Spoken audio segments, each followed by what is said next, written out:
بسم اللہ الرحمن الرحیم۔ السلام علیکم۔ 1970 میں ایک انڈونیشین خاتون زہرا فونا نے دعویٰ کیا کہ وہ 2 سال سے حاملہ ہے اور ان کے پیٹ میں بچہ اذان دیتا ہے اور قرآن کریم کی تلاوت کرتا ہے، اور ان کو بشارت ہوئی ہے کہ یہ بچہ امام مہدی ہے۔ خاتون کے دعوے کو انڈونیشیا میں بہت پذیرائی ملی۔ اسی وقت صدر سوہارتو اور وزیر خارجہ آدم ملک نے اپنے خاندان کے ساتھ ان کے پیٹ میں موجود بچے کی امامت میں نماز بھی ادا کی۔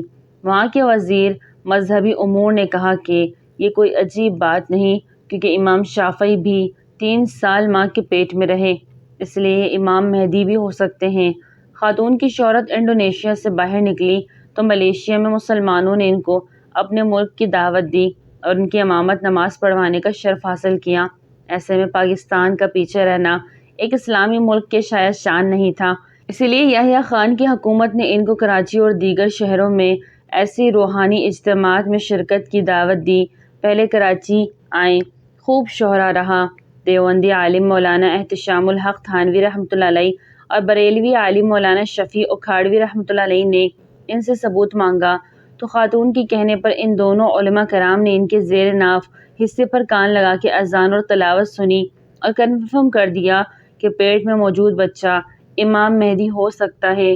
بس پھر کیا تھا، کراچی کے اسلامی جذبے سے سرشار عوام نے اگلے ہی جمعے ایک بہت بڑے میدان میں امام مہدی اور ان کی والدہ کی امامت میں نماز پڑھی۔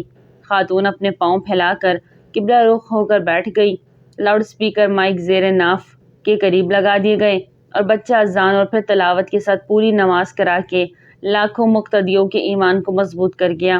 لیکن کچھ بدتمیز قسم کے لبرل ٹائپ ڈاکٹرز یہ زور دیتے رہے کہ ان کو خاتون کا معائنہ کرنے کی اجازت دی جائے۔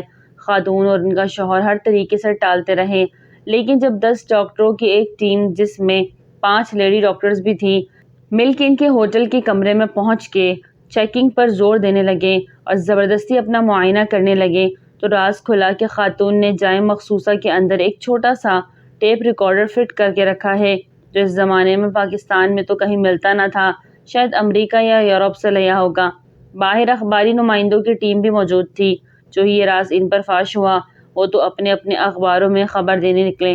اس فیملی کو اگلے دن لاہور جانا تھا، لیکن معلوم ہوا کہ رات کی کوئی فلائٹ پکڑ کے وہ دونوں پاکستان سے باہر چلے گئے۔ پاکستانی اخباروں کی خبروں کے بعد اس جوڑے کو انڈونیشیا میں جعل سازی اور فراڈ کے الزام میں جیل میں بند کر دیا گیا۔